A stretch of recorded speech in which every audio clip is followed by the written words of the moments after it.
Assalamualaikum warahmatullahi taala wabarakatuh. Kembali bersama channel saya yang banyak membahas seputar pendidikan profesi guru atau PPG. Nah, kali ini saya tidak membahas seputar PPG, namun ada kaitannya masih dengan guru, yaitu eh, surat edaran terbaru PLT Menpan RB, yaitu Bapak Muhammad Mahfud MD. Di sini beliau yang menandatangani. Di sini PLT Menpan RB yaitu Pak Mahfud MD, yang juga Menteri Koordinator Kemenkumham. Nah, Menteri Koordinator Hukum dan apa gitu. Nah, ini dia tertanggal 22 Juli. Seputar di sini perihal suratnya, yaitu pendataan tenaga non ASN di lingkungan instansi pemerintah. Nah, jadi di sini untuk P3K pusat dan P3K daerah. Di sini ada beberapa poin. Di antaranya poin-poin inti yaitu di nomor 3 dan nomor 5 ada 5 poin, nomor 3 ada 5 poin. Nah, kita coba langsung ke poin ketiga ini. Itu oleh sebab itu, setiap pejabat pembina kepegawaian agar melakukan pemetaan pegawai. Nah, ini non ASN di lingkungan instansi masing-masing.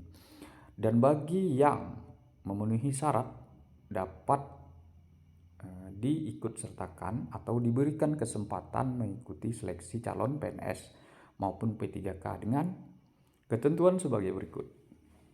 Berstatus tenaga honorer kategori 2. Nah, ini barangkali sudah ada datanya di BKN yang terdaftar dalam database BKN, makanya sudah jelas.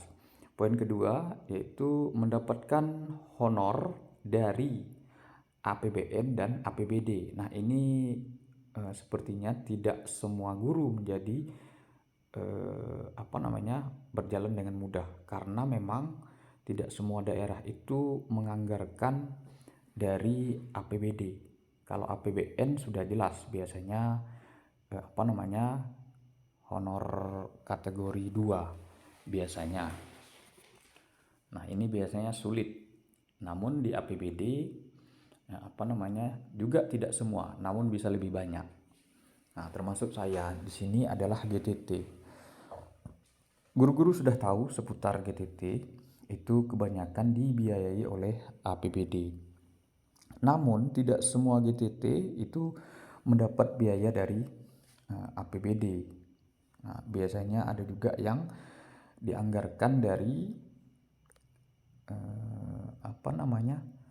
instansi. Nah, namun bagaimana penafsiran Pemda masing-masing itu pasti berbeda, karena memang ada penjelasan lain. Atau misalnya daerah meminta kemudahan kembali. Karena di sini memang sudah sangat jelas. Jadi yang termasuk honorer itu yang mendapat dari biaya APBN dan APBD. Nah, kalau honorer yang mendapat biaya APBN ini bahkan para penyuluh itu sudah jelas mereka. Karena setahu saya penyuluh itu biayanya dari APBN. Nah, yang berikutnya kita cek diangkat paling rendah oleh pimpinan unit kerja. Nah, berarti jika misalnya lembaga pemerintah itu paling rendah, anggap saja misalnya sekolah, mungkin jika di lembaga pendidikan, nah berarti kepala sekolah yang mengangkat.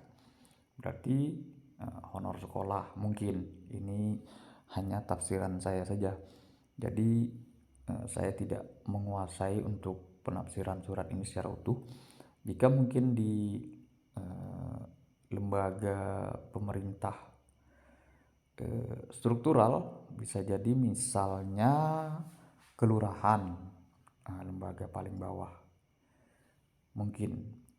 Yang berikutnya poin D dari nomor 3, poin 3 huruf D di sini telah bekerja paling singkat 1 tahun. Nah, di sini memberikan kemudahan. Pertanggal 31 Desember tahun 2021. Nah, jadi Bapak Ibu yang honor tahun 2022 misalnya Januari berarti tidak termasuk.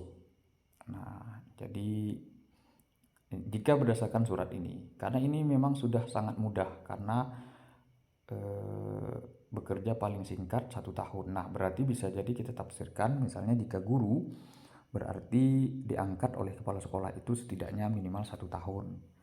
Nah, di sini disebutkan apa namanya tahun pada tanggal 31 Desember 2021. Nah, karena untuk tahun 2022 ini misalnya untuk pendataannya. Di atas disebutkan Bapak Ibu bahwa pendataan ini paling lambat itu September. Mohon maaf saya cek dulu di atasnya. Nanti disebutkan atau masih di bawah. Kita lanjut dulu. Kalau tidak salah ada tanggalnya. Yang poin terakhir, poin E dari nomor 3, berusia paling rendah 20 tahun. Nah, oke, kita lanjut. Di sini nomor 4, pendataan pegawai non-ASN ini dimaksudkan untuk melakukan pemetaan dan mengetahui jumlah pegawai non-ASN di lingkungan instansi pemerintah baik pusat maupun daerah. Nah, poin 5, nomor 5 yaitu ada 5 poin. Untuk pemetaan tenaga non-ASN bagaimana tersebut di atas diharapkan kepada para pejabat pembina kepegawaian untuk melakukan langkah-langkah. Nah, yang A, melakukan inventarisasi data pegawai non-ASN sesuai dengan ketentuan pada angka nomor 3. Nah, betul kan? Nah, ini dia Bapak Ibu, yaitu paling lambat. Nah, ini tanggal 30 September tahun 2022. Jadi paling lambat pendataannya itu tahun 2022 ini. Nah, ini sudah mulai agak apa namanya? Ada perhatian khusus.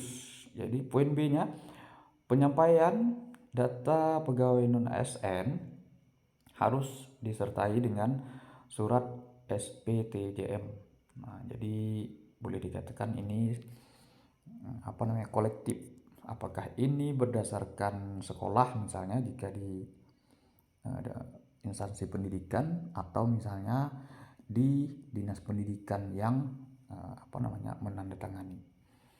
Yang C-nya yaitu perekaman data pegawai non-ASN harus menggunakan aplikasi yang telah disiapkan oleh BKN. Nah, ini bisa jadi menggunakan apa namanya SSCASN, aplikasi yang P3K yang sudah tahap 1, tahap 2 yang sudah menerima SK. Apakah menggunakan MySub yang juga apa namanya aplikasi BKN. Nah, di situ juga sebagai apa namanya portofolio atau kelengkapan data pegawai khusus ASN baik itu PNS maupun P3K. Yang berikutnya di sini bagi pejabat pembina kepegawaian yang telah menyampaikan data pegawai non-ASN sebagaimana tersebut ini, bagi pejabat pembina kepegawaian yang tidak menyampaikan berarti dianggap tidak memiliki tenaga non-ASN. Nah, ini juga sudah apa namanya mendekati seperti peringatan keras. Poin terakhir, selanjutnya untuk kelancaran pemetaan, nah agar apa namanya pejabat pembina kepegawaian berkoordinasi dengan BKN. Nah, ini berarti barangkali level Pemda, misalnya di kabupaten kota berarti dia harus berkoordinasi dengan BKN. Misalnya tentu kepala BKD misalnya yang dalam hal ini memegang data kepegawaian di suatu daerah, apakah itu tingkat kabupaten kota maupun tingkat provinsi. Nah, mungkin itu saja Bapak Ibu seputar surat terbaru yang dikeluarkan oleh PLT Menpan RB.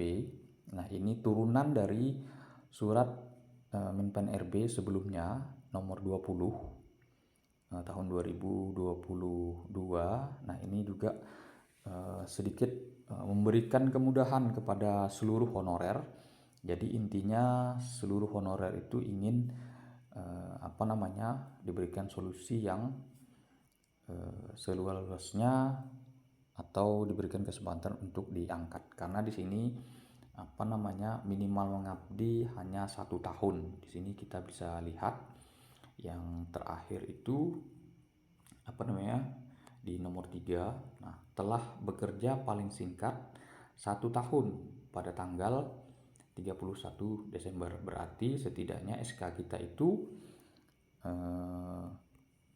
tanggal 31 Desember tahun 2020. Nah, jadi Bapak Ibu serta kawan-kawan yang memiliki SK kepala sekolah yang diangkat tahun 2020 tanggal 31 Desember tahun 2020, nah maka masuk dalam kategori yang dimaksud oleh surat ini.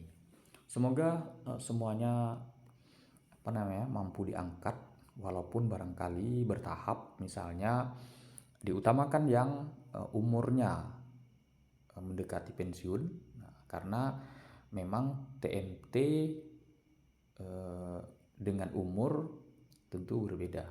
Bisa saja TMT-nya lebih lama namun umurnya masih muda. Nah, namun TMT-nya misalnya masih baru, bisa saja umurnya sudah mendekati pensiun. Itu pasti ada Bapak Ibu. Nah, mungkin itu saja Bapak Ibu serta kawan-kawan, semoga bermanfaat. Jangan lupa subscribe, like, and share, berikan komentar. Barangkali ada yang ingin ditanyakan atau Bapak Ibu silakan membahas sendiri suratnya. Bisa googling cari surat ini. Demikian saya akhiri. Wassalamualaikum warahmatullahi wabarakatuh.